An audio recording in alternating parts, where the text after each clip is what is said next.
Alright, number 23. Cell phone company Y charges a $10 startup fee plus 10 cents per minute X. Cell phone company Z charges 20 cents per minute X with no startup fee. Which function represents the difference in cost between company Y and company Z? So we want the difference in cost. Well, it's saying that the charge is represented by, for Y, $10 startup plus 10 cents per minute. Well, since that says per, that's a nice indication that's going to be slope, because slope is comparing two different units. So here it would be dollars and minutes. So that's a rate. So 0.10 or 0.1, and our variable is X. X stands for the number of minutes. And it says it's a $10 startup fee. Well, that's your beginning amount, so that would be your y-intercept.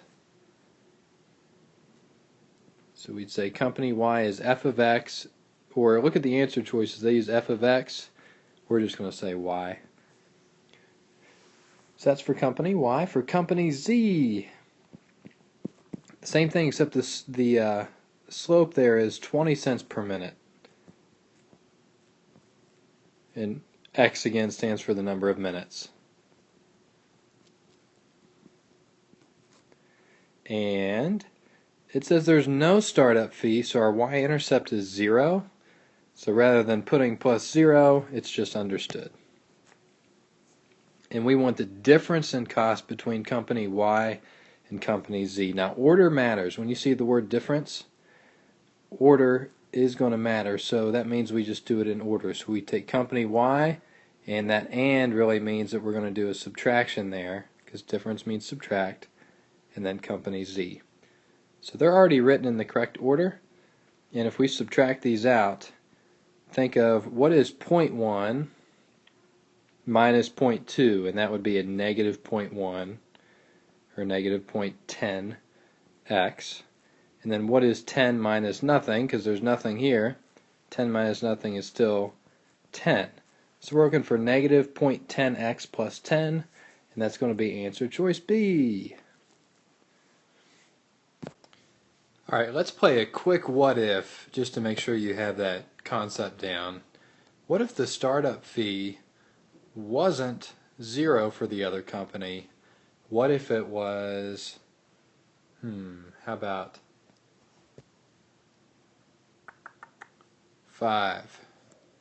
The company, if it was $5, then we would have still done 0.10x minus 0.20x, which would have given us negative 0.10x. However, 10 minus the 5 would give us a plus 5. And just one more what if. What if it would have been a negative 5 here for that starting amount? Then it would have been 10 minus a negative 5, and 10 minus a negative 5 is a positive 15. So just be careful there. If you did have a y-intercept, make sure that you're subtracting that number as well. Number 24, let's take a look at it. Monica did an experiment to compare two methods of warming an object. The results are shown in the table below.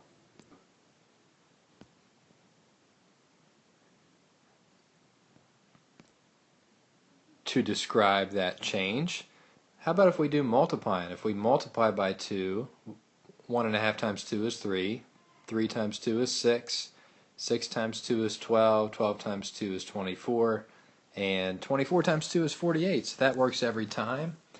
So, and we can graph these to check it, or you could just use your graph paper and look at it, but this one is going to look exactly like our exponential growth, because it continually grows for each hour at a faster rate.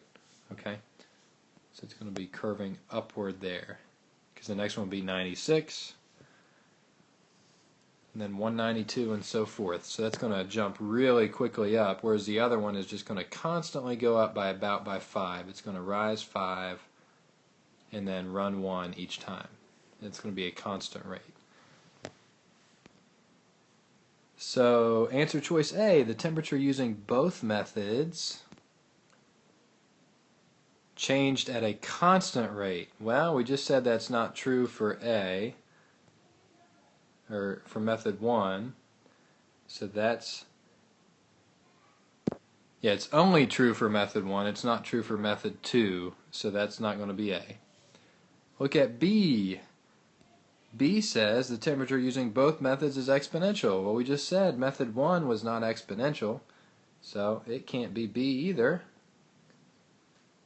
Now let's look at C. The temperature using method 2, that's this one, changed at a constant rate. Well, that's not constant. That's going to be a curve or an exponential rate, so it's not C. And a good test-taking skill is just because you've eliminated 3 doesn't mean you shouldn't at least read the 4th answer choice to verify it. So I'm still going to read it. The temperature using method 2 changed exponentially. And look at that one. Method 2 was exponential. So it is going to be D, but you should always verify that 4th choice. And let me go ahead and show you how to do that in your calculator. We want to just see these visually, because maybe you weren't able to make that same connection I did, and or at least maybe if you just want to check it, if you have extra time and you want to verify an answer choice, you can hit Stat Enter, and after you press Stat Enter, your time is your X or your L1, and I'm going to make this be my Y or my L2. And we're going to input all those numbers in there. Then we're going to press Y equals, and then up and enter, and that's going to turn on our plot 1. So plot 1 should be bold. If you don't do that, you're not going to be able to see the graph. And then in order to see the points and go right to them, we're going to press zoom 9. And that zoom 9 actually says zoom stat is what it reads on number 9. And just think, those are your statistics that you just inputted. So that's why we're choosing zoom stat. It'll go right to all of those points and fit them in there. It automatically adjusts your window.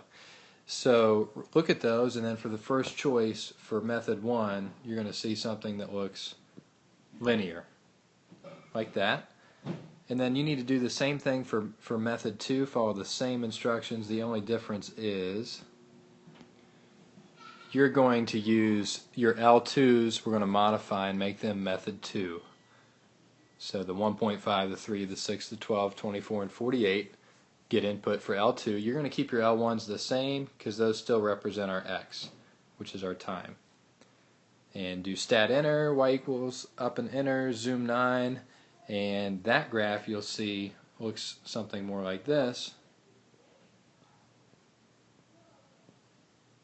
where it starts to rise up, and if you were to connect that, you'd see the curve to it.